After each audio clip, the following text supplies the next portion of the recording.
We've been here almost a week, and I feel like we've done 6 months worth of work. I agree. Alicia, are you going to be hearing anything from Cammie today? They were able to prioritize these cases that we sent to them. Cammie and all of the hardworking people at Sorensen have been working on the 71 kits that we sent them, hoping to get DNA profiles. I'm looking forward to seeing those responses. Absolutely. While all of our DNA results were not completely in during our first week in Flint, we were able to get 2 arrests and 1 confession. I did something stupid. I wish I could take it back. He's totally got it. And we're hoping to make even more progress this week. And although the city has suffered from decades of economic depression and a police department that has been decimated by budget cuts, Chief Tolbert is working to turn things around and making the backlog of untested rape kits a priority. You know, you can't have this kind of evidence just sitting around. He's not worried about trying to assess blame. He's just ready to deal with it. And he's assigned 2 really awesome guys. We still need a search. Sergeant Will Surface and Devin Bernritter are just unbelievable. They've done nothing but work so hard. I think one of my favorite things about this project so far has been our ability to just come in and help out by adding resources that they didn't have before. And you know, the biggest reason we're all doing this is to give these victims a voice and to bring them some justice.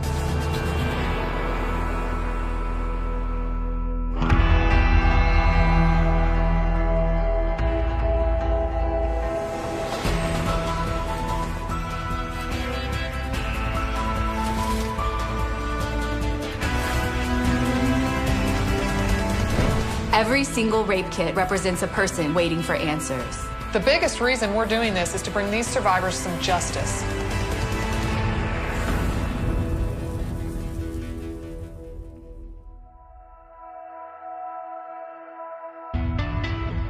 Cammie? Yes. We're all very interested to hear about the DNA testing you did for us. More DNA testing has been completed since we got here, and Sorensen is giving us the full update. Out of the 71 kits, 65 of them were positive for the presence of male DNA. 38 of them yielded what we called a CODIS comparable profile. CODIS is a national database that stores DNA both of known offenders and forensic profiles from crime scenes. A lab has to be able to develop a certain amount of the suspect's DNA before they're allowed to put that profile into CODIS. Do you have them by the case numbers? I have them by agency case number or victim name. If I think go by case number. The way CODIS works is that it compares the profiles to each other, and if we're lucky, we'll get a hit on a known offender and we'll get that person's name. Case number 40472. Yes. There is male DNA detected on With such a high percentage of the kits that we send off yielding DNA profiles, 39418. we're really hoping to get Flint PD a lot of new leads on dozens of cases and help get these bad guys off their streets. The next one is 13661. That is a negative kit. Okay. But even in cases with no DNA, there's still a lot of work to be done and a ton of hope that they can be solved. We have one more that we haven't gone over yet, which is Brianna's case. That was also a CODIS comparable profile. Oh, good. Brianna was a very young victim at the time of her assault. And with a full DNA profile of her assailant being uploaded to CODIS, we may get lucky and get a hit and a suspect name.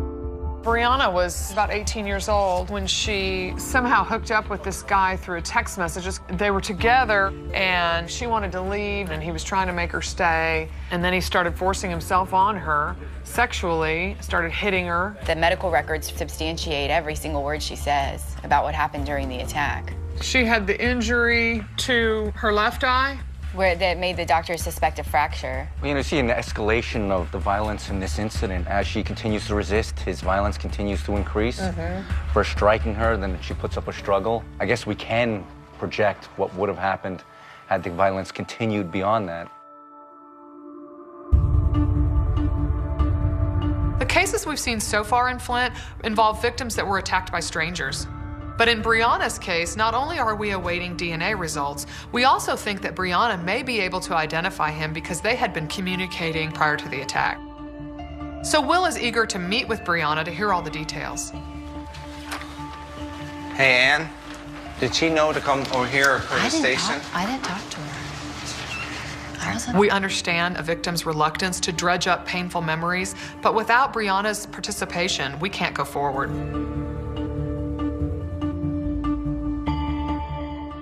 Tried calling Brianna a couple times, and we're having problems getting a hold of her. So we're just I think we'll give her some time.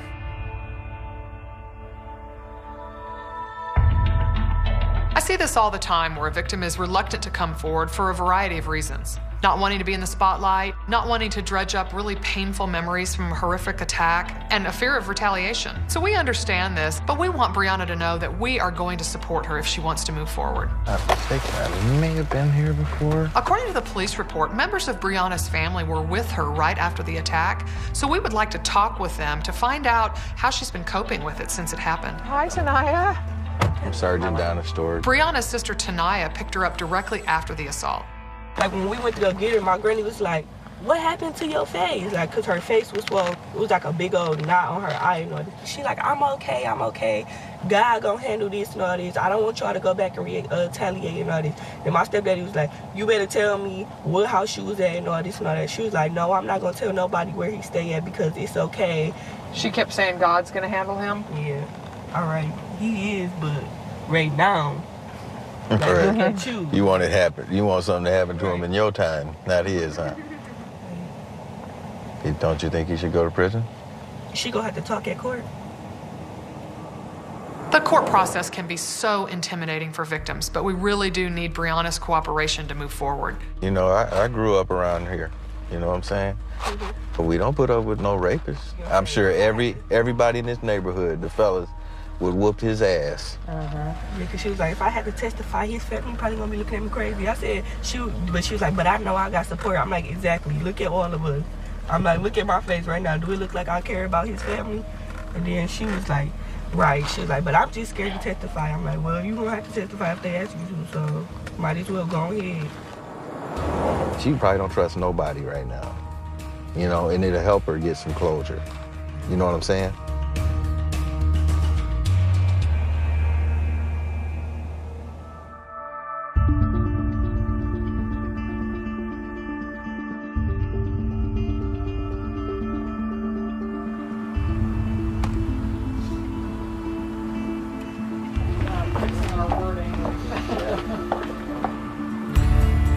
We're so happy that Brianna is finally coming in to talk to Will.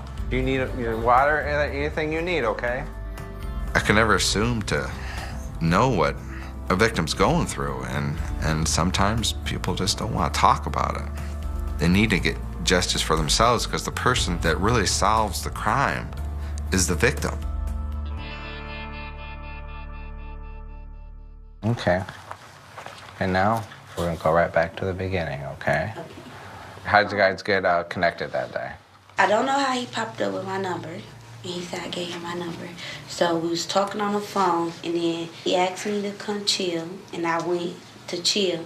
10, 15 minutes after being there, we got into it.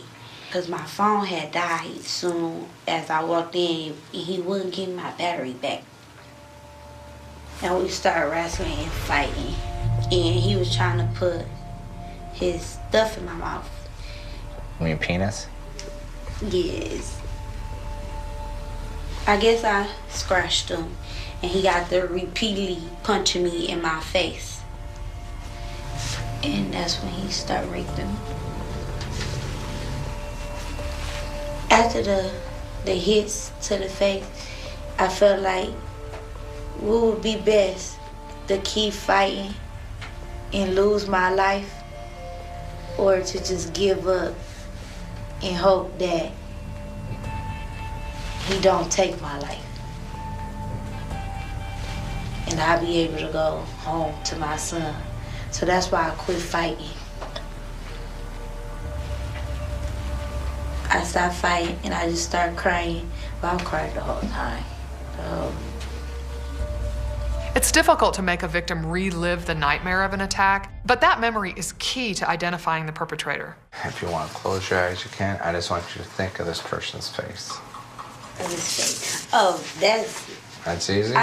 Yeah, because I feel like you can never forget somebody that done harm you. You will always remember their face. And then he like, the guy be writing me on Facebook. Huh?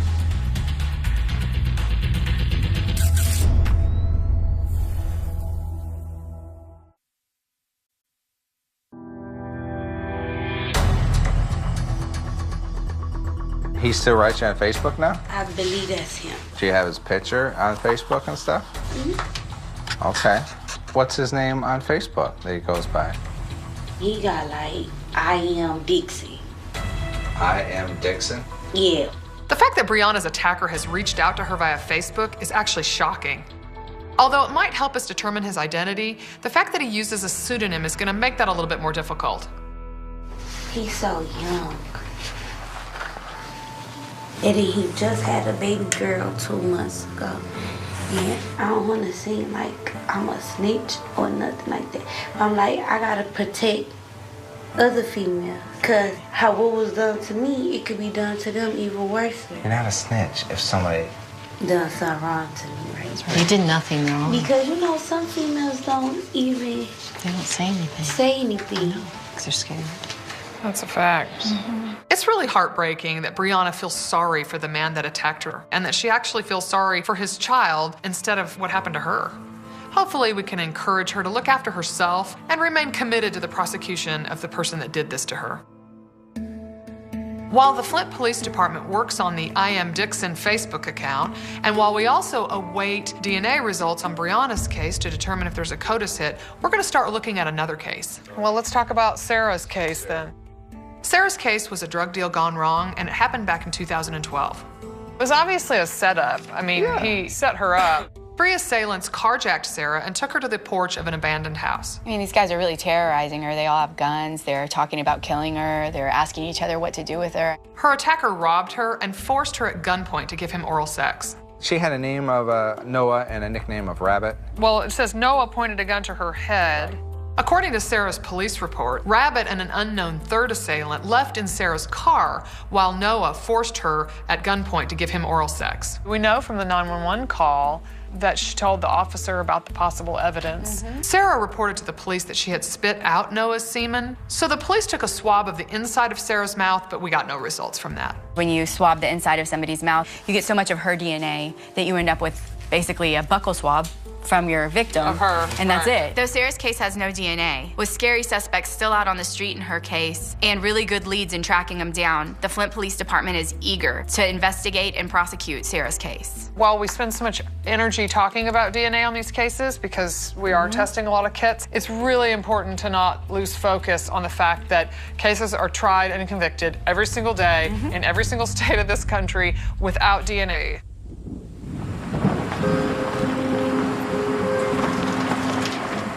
Sarah's currently serving time on a parole violation, so the first person we want to talk to is her sister, Lisa.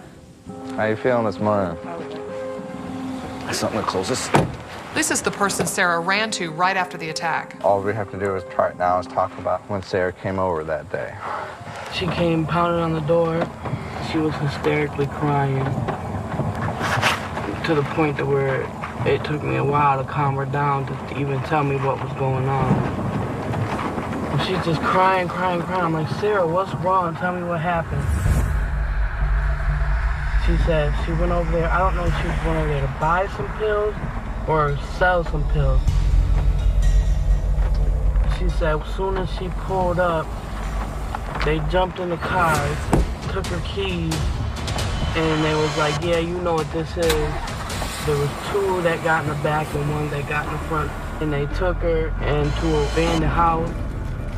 And the one stayed back at the house with her, had her at gunpoint, talking about, I should just noodle your ass. And he made her suck it.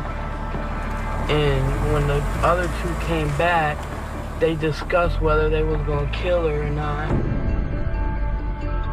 They decided not to kill her, and she came straight here.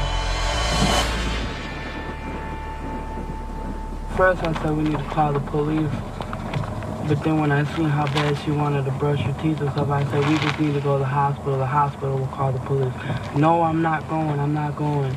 Well, you sure did the right thing, encouraging her to go to the hospital. That was important, to get the police involved and that kind of thing, so. You know, she just felt like her life could have ended that night.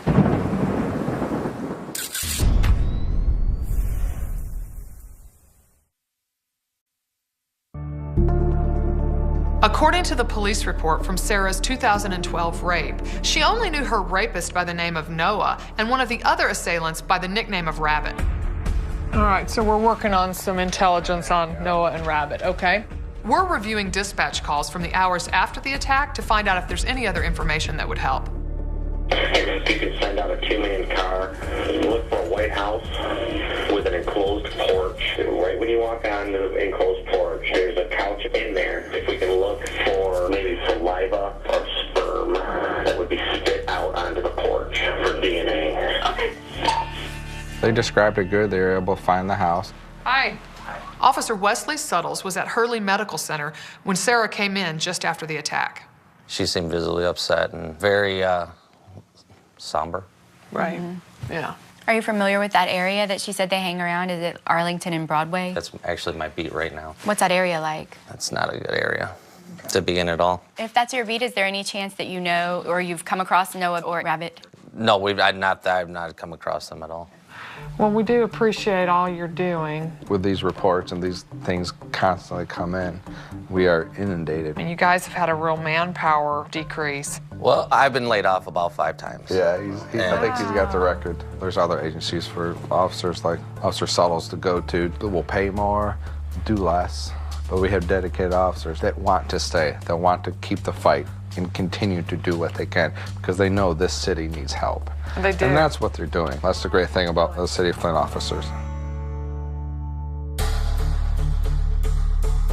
Do we have some stuff? Yes, I printed out their photos. Okay. Flint Police Department is still looking for who the real people are behind the names of Noah and Rabbit in the Sarah's attack. I have photos in there of Noah Bittis and Andrew Turner.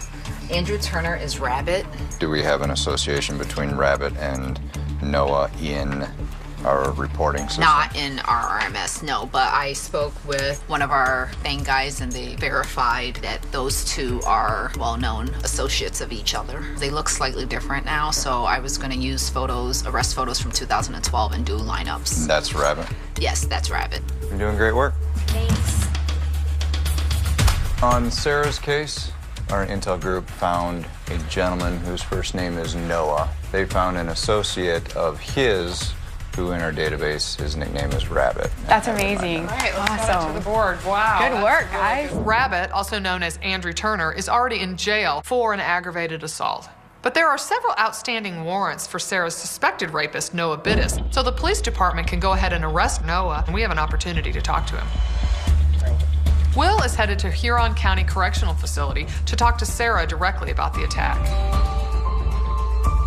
In addition to getting Sarah's statement, we also hope that she can look at a photo spread and possibly identify her attacker, Noah, also fill in some of the details about the other assailants. Meanwhile, the police department thinks they know where Noah is, so they're going to try to bring him in for questioning.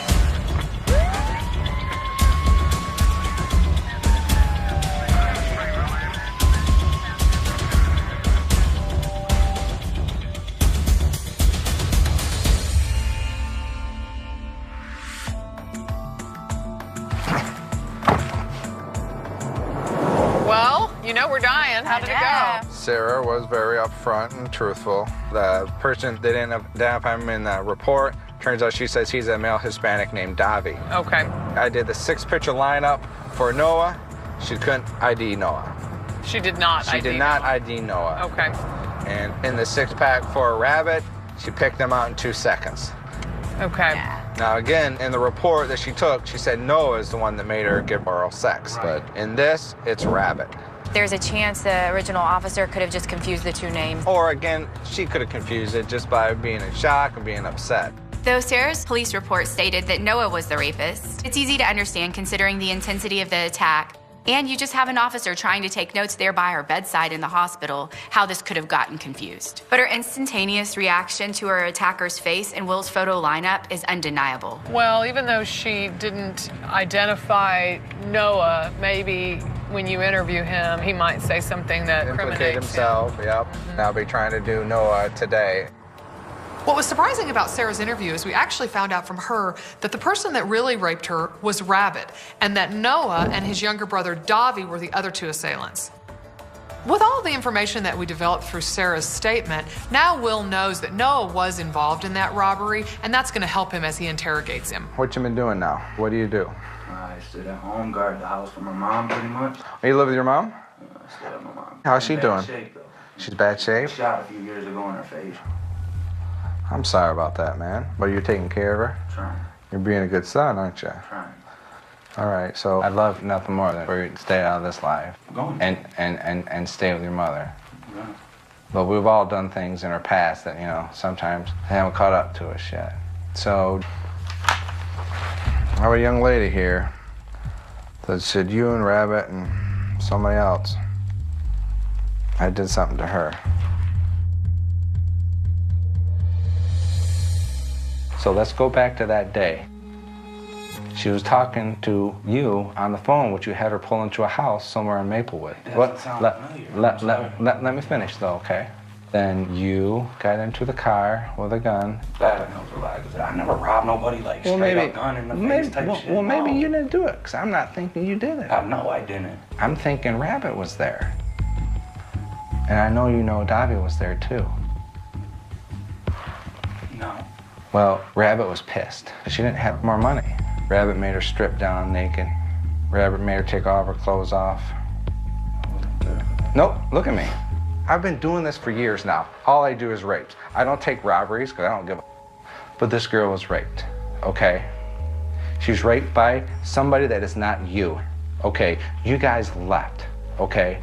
She ended up walking naked for blocks to get to this car.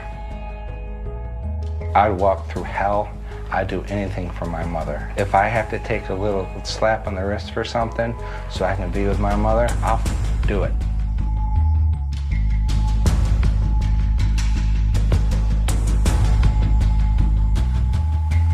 Yeah, I know what you're talking about.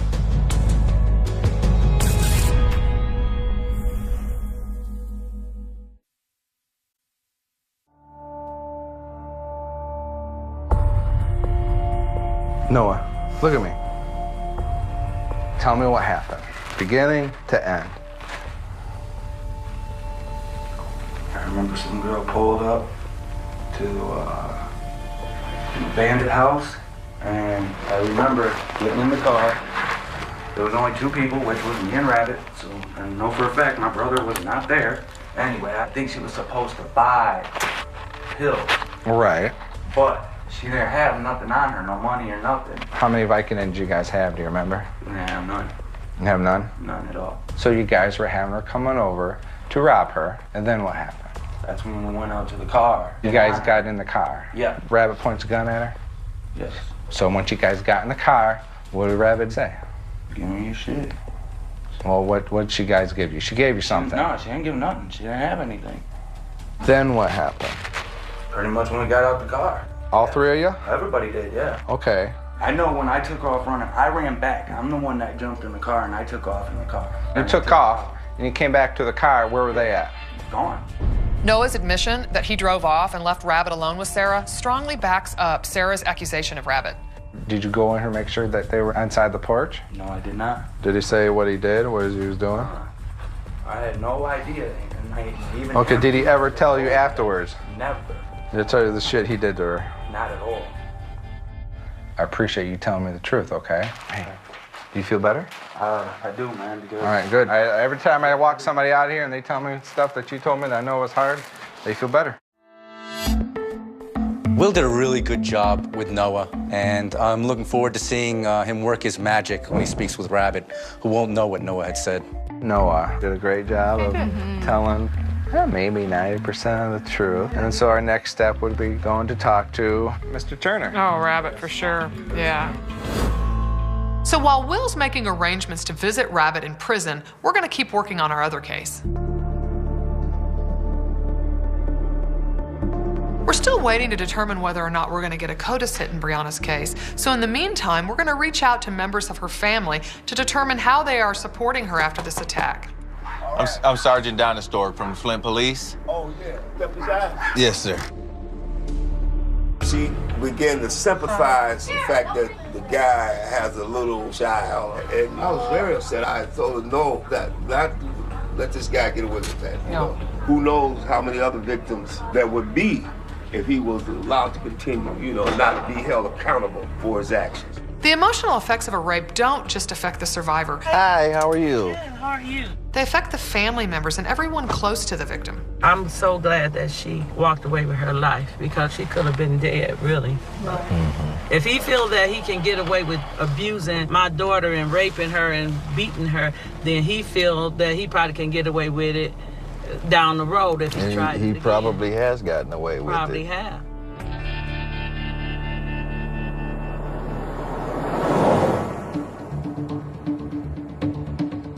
We did get a CODIS hit on this case. We just got a call from the lab with really good news about the DNA from Brianna's rape kit. Marcel Robinson is the name. You know, that's the beautiful thing about DNA. Marcel Robinson left a picture of himself at the crime scene. The DNA provided us with the real name of this I Am Dixon guy from Facebook. And now the Flint Police Department is locating Marcel Robinson and bringing him in for questioning.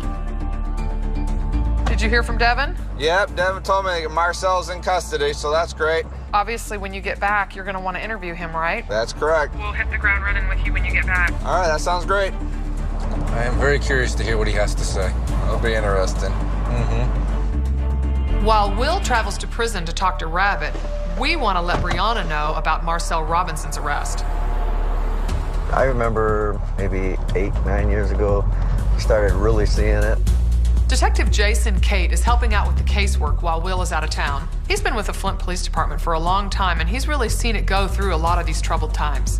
I remember telling one of my partners driving on the road, like, man, you notice there's a lot of businesses shutting down? That don't seem like a good thing to me. Right. I think that's tax revenue that pays our wages. Right. I could be wrong. A big part of police department funding comes from the city's taxes. And during difficult economic times when property value and income drops, so does that funding. We were at one point where I remember being on the road all by myself, this whole city, driving around in a police car with literally nobody. That's insane. Yeah. Nobody can back you up. I mean... All you do is sit and listen to all the B&Es go out, you listen to the shootings, you listen to everything while you're driving along. Okay. Perfect. Hi! How are you? Hi. Oh, good.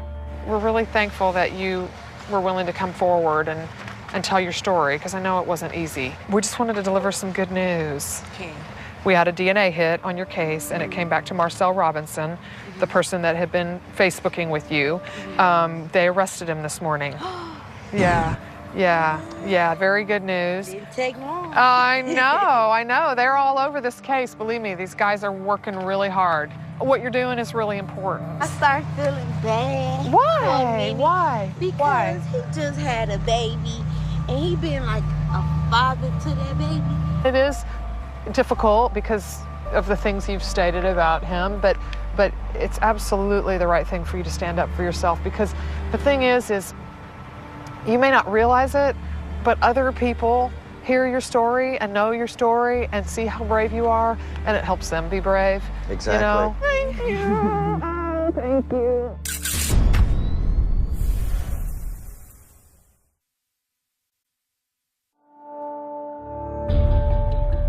We're in the middle of investigating 2 different cases here in Flint. An arrest has been made in Brianna's case, Marcel Robinson, and he's awaiting questioning by Will. And Will is up at Kinross Correctional Facility to interview Sarah's alleged attacker, Rabbit, who's serving prison time for an aggravated assault. You know this young lady? You want to hold it? No, I ain't never seen her a day. Never seen her? No, I don't even know who that is. Because we don't have any DNA evidence in this case, the witness statements and the interviews with the suspects become that much more important. The woman in the picture ID'd you, and Noah said you had set up this young lady that she was going to come and buy some Vicodins from you guys. She pulled into her driveway on Maplewood, and you guys took some money and took her car briefly. I don't rob nobody, first of all. Why would I rob somebody when I got a pocket full of money? That don't even make no damn sense. Now, if you're talking about a car that got a robbery, a car that got took, Noah did that, okay? How do you know Noah did that? Because he was driving around in the goddamn car, and when he brought it up to somebody's attention over there, we told him, go get the back. It's kind of ridiculous that Rabbit claims to know absolutely nothing about this incident, but quickly remembers Noah stealing the car. I say you used to hang out over there on Maplewood at that house. If you're talking about the house on Maplewood, I have been at the house before. Everybody's been at the house. You know what I mean? Everybody's been there. Never went in. I got this victim saying that you guys went in there, made her strip down. They took off in the car, you stayed. Then there's something about you raping her. I raped somebody? This is crazy. Rape? Get plenty of action out there. You need to rape somebody for. I got Noah saying it, and I got her saying it. No, I'm telling you, man, I was never there. I never seen that girl a day in my life. And Noah never even kicked it with him like that. I mean, come on, man. This is crazy. While Rabbit denies knowledge of the incident, he sure does remember Noah stealing the car and everything about the house where it took place. In light of that, as well as how quickly Sarah was able to identify his photo, and Noah's statement that Rabbit was alone with Sarah after they attacked her, there's a strong circumstantial case against him for the sexual assault of Sarah.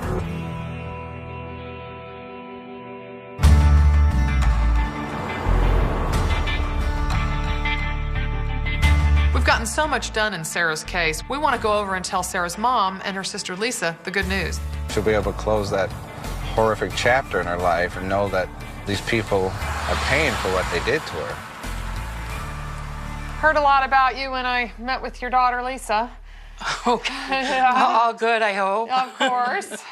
I went and saw Sarah, and she gave me a great statement of what happened again. Now, the 3 suspects that supposedly robbed and assaulted her, all 3 are arrested now. Oh. 2 were already in jail on other charges. 1 we tracked down. The main thing, all 3 are in custody. Awesome. This is coming to an end.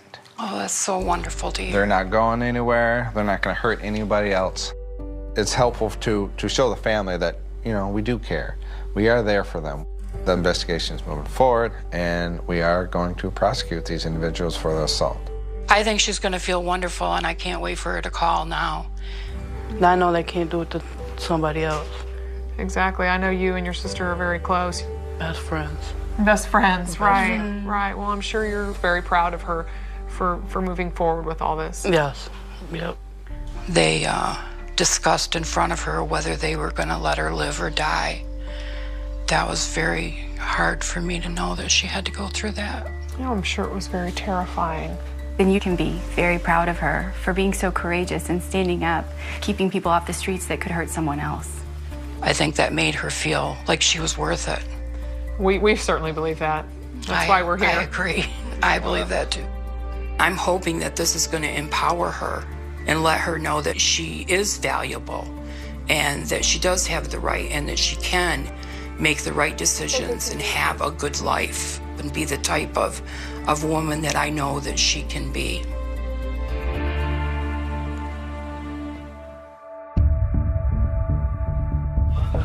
We've really made huge strides in resolving Sarah's case, and now we need to focus back on Brianna's. Brianna's rape suspect, Marcel Robinson, is already under arrest, and Will's heading in to interview him about what happened that night. Marcel, look at me. Do you know this young lady? No. Not at all? No. She only looked like somebody I know off of Facebook. That's it. Well, you never seen her in person? No, sir. How long have you been talking to her on Facebook? I never spoke to her. So you never ever messaged her? I've never ever messaged her. Well, I'm not gonna I talked to her.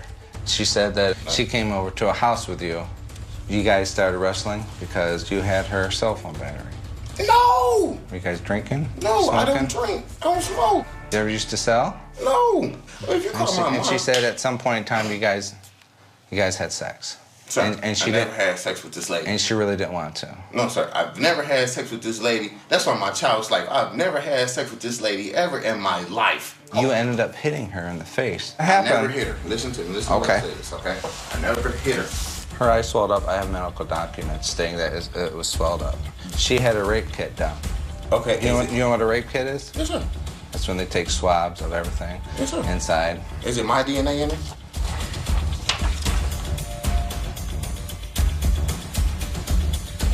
Yes, it is.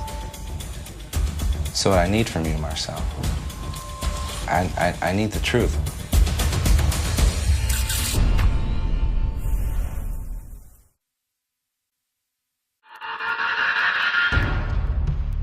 You know what a rape kit is? Yes, sir. Is it my DNA in it? Yes, it is. I need the truth. Look at me. Okay, can I tell you the truth? Yeah. This is what happened. I had some money at the time, okay? At that time, y'all was selling drugs at that time. She came over, we smoked a couple blunts, it was no fighting. Now that I can tell you on my child. She asked to trick with me. I gave her $100, sir, before we did anything. Then we had sex. So you remember having sex with her now? Yes, yes. Is that house here, the one on Pasadena, what I'm talking about? No, So, that one's on Pasadena. so you remember that one? Now I remember. Now I remember. He keeps tripping over himself. It's really quite amazing how Marcel Robinson switches from, I swear on my child's life, to, okay, maybe it happened a little bit differently. I didn't rape her. I didn't do any of that. I gave her $100. This is the honest to God truth. Yeah, I took her phone. I threw it at the wall. That's because she tried to take some more money of mine. But I never, ever hit her. Look, there's something more you want to tell me, so just, I'm not done writing the statement. I never raped her. Now that will never change. But instead of the phone part, when she went to go grab my money out of my jeans, I did slap her. There you go. That's the truth. That explains that, right? Yes, I did strike her. That's because she tried to take my money in my pocket. So like, who wouldn't fight somebody over their money? So is that when you grabbed her phone, threw it on the ground, and possibly broke it, and then you slapped her?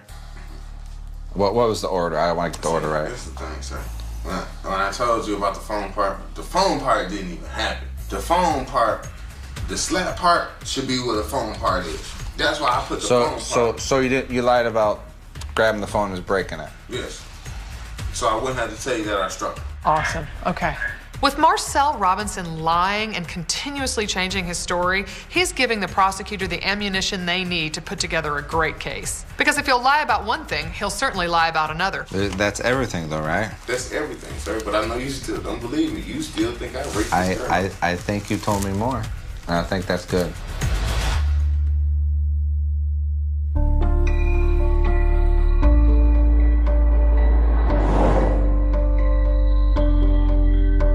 Sit right here, Brianna. How are you doing? Marcel Robinson signed a very incriminating statement, and we're very excited to tell Brianna the good news and all the progress that we've made. He has been arrested. He has been charged. I interrogated him and got a very good statement from him. So much of what he was able to get from your interview, he was able to use a lot of that in interrogating the defendant. I just knew his family was gonna harass me. That's a normal concern to have.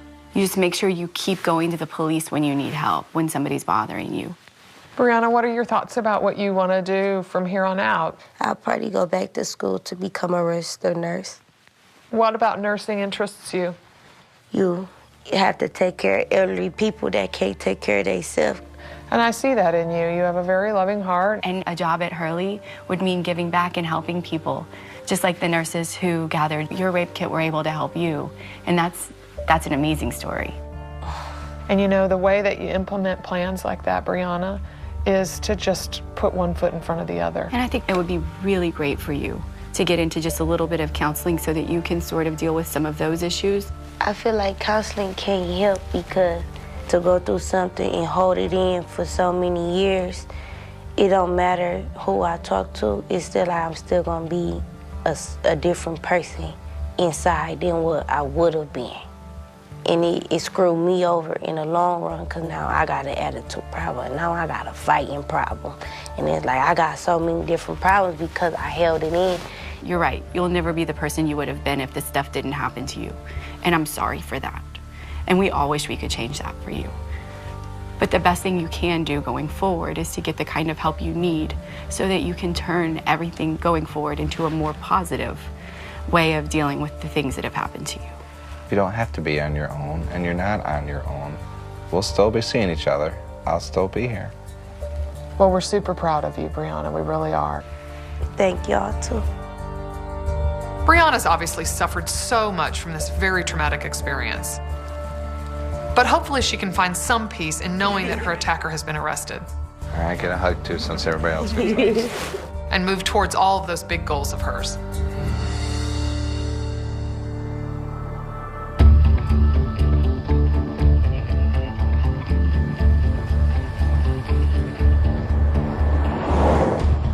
It has been a whirlwind. Yesterday was very intense, very productive.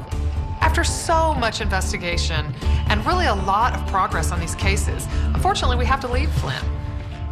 With the work we've done in the last couple of weeks here in Flint, we hope that we've at least done something to help a small department, that's undermanned. With the 38 DNA profiles that the lab was able to give us, there are going to be a lot of hits coming in. I have your case. We're talking about back in May of 2013. I just want you to start at the very beginning.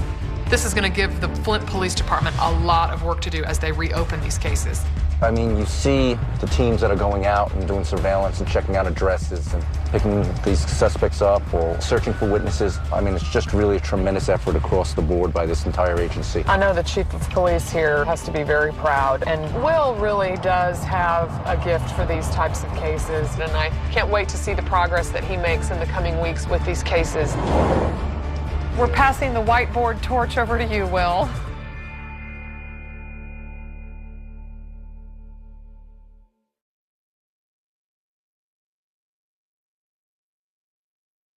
If you or someone you know has been sexually assaulted, you don't have to go it alone. Assistance is available 24/7 by calling the National Sexual Assault Hotline at 1-800-656-HOPE or visit RAIN.org. Don't miss new episodes of Cold Justice and Cold Justice Sex Crimes Friday starting at 8 on TNT.